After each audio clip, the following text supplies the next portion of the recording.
hello. Ladies and gentlemen, brothers, sisters, friends, comrades on YouTube, my family, god damn it. Love y'all. My love. Mwah.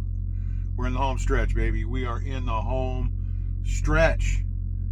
This is it. I'm in my home stretch. I'm in the last 2 hours drive from my final destination as a trainee. And we'll be speaking with risk management folks. In my former world, we called the safety department risk management. They call it something else here at Leonard's Express, and I don't remember what it is, but risk is in the title. So I'm rolling with risk management. It's not specifically that, but whatever. I like it. Yeah, so lots of things have gone on since the last time we chatted. We talked about going to Gillette, or from Gillette to Rollins. It was going to be all nifty. Should have been an easy trip. Yeah, turns out it was a very good thing we put in better than 800 miles that previous day. Because if we had not done that, running on recaps too, by the way, we would probably be behind schedule something fierce today. Why, Clydesdale? Forever, what happened? What forever happened? Anyway, here's what happened. We had a planned route. We were ready to go. We were taking the 25. Well, first we had to get on the 90 westbound, get on the 25, take it south. We were going to get on Wyoming 220. It was a clear morning when we left. I did look at the weather briefly, a little bit of a radar, something. I looked at the weather briefly, and yeah, there was some snow on the 25. Okay, fair enough. It's on the 25. You know, not unusual in Wyoming, especially. Well, got down to the 220. And Wyoming is great at shutting roads down. And they just kept shutting them down, man. We would get to I got to the 220, and we see a flashing sign doing this deal. Yellow, yellow, danger, Will Rogers, danger. And it says the 220 is closed at some town down the road. But you can get on the 478 or whatever it was and head on that way. So it's what we did. Got there, closed. We're mapping on the fly at this point. We got to another road. I can't even remember what the road was. Closed. The only thing open was the US 2026. They're both US highways, and they run together for a while. Then the 20 eventually splits off and goes to Thermopolis, Wyoming, and then the 26 goes right on through Grand Teton Park. Oh my goodness. So a few videos ago, y'all remember I was going over Vail Pass over I-70, and it was nightmarish. It was a lot of mountain grades, and you know, for an interstate, some of the curviest, steepest grades that you'll ever encounter on an interstate, I-70. Well, we were running straight mountain roads yesterday and this morning that were covered in ice and snow, and we needed chains, and oh my God, it was quite a finish to my training, because I've been through so much horrific conditions, particularly in about a 500-mile stretch yesterday and today combined. Not the beginning of the stretch and not the end of the stretch. Once we got to Idaho Falls this morning, we were sailing. We did great. We had no problems after that. And yeah, okay, sure, it snowed, and yeah, there was a little bit of blowing snow on the road, but that's child's play compared to what I was going through up in them Tetons. It was a nightmare. It was worse than Vail by far, because, and I'm not kidding you, you know how there's a guardrail alongside the road, and then during the wintertime, particularly in the mountains, and certainly in this place, the snow just builds and just cakes onto that thing, man. The plows blowing into it, more snow falls, and it just cakes onto that rail. Well, then between storms, the sun comes out.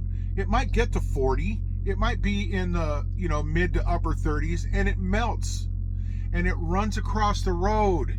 And then at nighttime, it freezes back up, and then it melts, and then it freezes, and then it melts, and then it freezes. This stuff, I'm telling you, on this road, you could have ice skated on it, no problem. It was thick, 4 inches thick at least. I wish I could have broke out a tape measure. At least 4 inches thick. It was unbelievable. Some of it was on my side of the road. Some of it was on the other side of the road. It didn't cover both lanes. It only went out to about the center.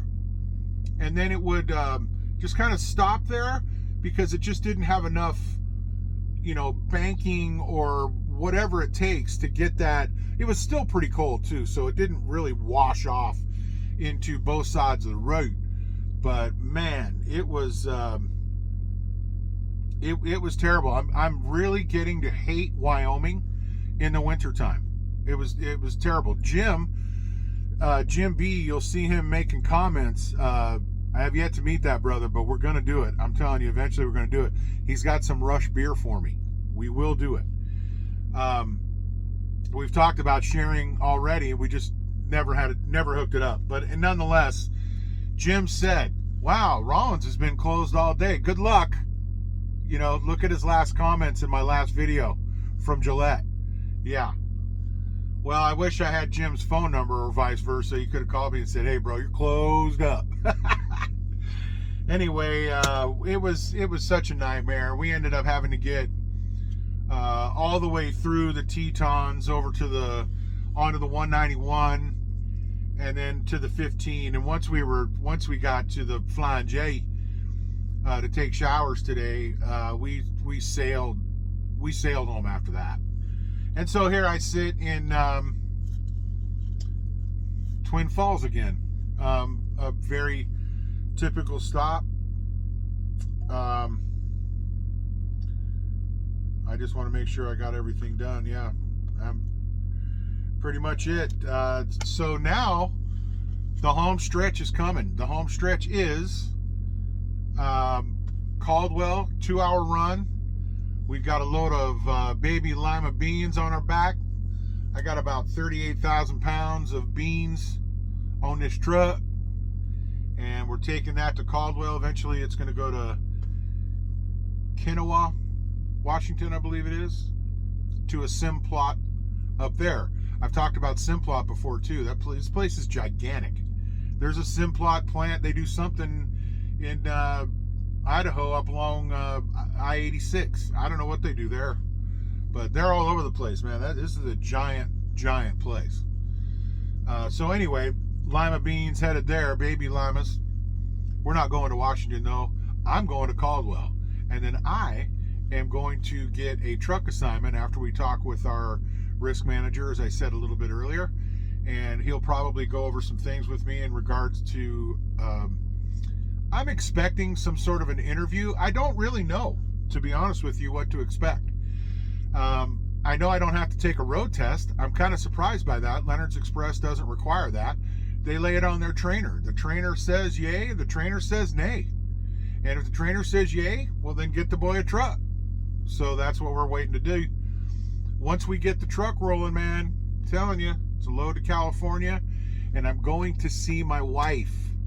Are we clear, Petra? Okay. So that's the story. I'm sticking to it. And what a way to finish my training. Going through Wyoming. Mountain roads. Incredible, but great experience. My trainer, who is not the most personable person in the world, said to me during this treacherous affair we were going through, "You're doing a great job. And I said, are you being sarcastic? Or, because he is sarcastic as hell. Are you being sarcastic? He says, no. We're not dead, are we? You're doing fine. You just keep doing what you're doing. You're doing great. So, hey, I'll take that. I'll take that all day long, because the guy, like I said, he's not the most personable cat in the world. And for him to lay out a compliment like that was, you know, it was refreshing to hear from a brother like that, because, you know, he's just not that personable, you know. So whatever, we're having fun now. I think he's excited I'm getting off this damn truck, but just as excited as I am, for sure. So anyway, thanks once again, y'all. I appreciate you all tuning in and staying up, you know, on my adventure here. It's been something else. And I know Marissa, you know who you are, Marissa, was asking about, you know, each morning she likes to get up and watch the Clydesdale with her morning coffee, and bless her heart, she called Mama the other day saying, where's Clyde's video this morning? So thanks, Marissa, and everybody else for watching my videos. I think it's great. You know, I think it's great. I think it's a good way to keep everybody posted on what I'm doing. I was also made a request from Guy Hegney, who wanted me to make sure that I mentioned him. So Guy Hegney, I appreciate you. He says he's a chick magnet. So anyway, by mentioning his name, he said we'll just get just a flood of the ladies coming to the channel. So we, you know, ladies in trucking, we need them. You know what I mean? So Guy Hegney. We'll see how that does. Anyhow, thanks again. Y'all have a great day. You do know who love you. You do know who's head up on a swivel. Y'all should be too. We thank you for watching. Have a great rest of your evening. You know who love you. It's the Clydesdale Leonard's Express, baby. Peace.